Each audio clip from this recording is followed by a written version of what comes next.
ஒரு சபை, ஒரு தேவ பிள்ளை, ஒரு ஊழியக்காரன் தேவனை நேசிக்காம அவருக்காக ஒண்ணும் செய்ய முடியும். நீங்க தேவனை நேசிச்சீங்கன்னா உண்மையாவே நமக்கு மற்ற எல்லாமே எப்படி இருக்குன்னா குப்பையா தான் தோணும்.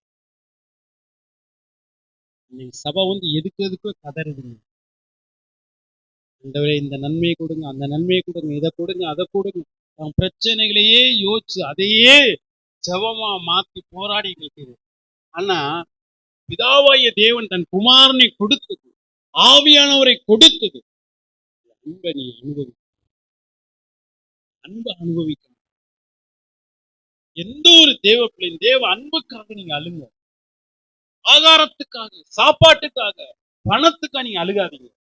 அது உலக ஆண்டவரே உங்க அன்பு எனக்கு கிடைக்கலையே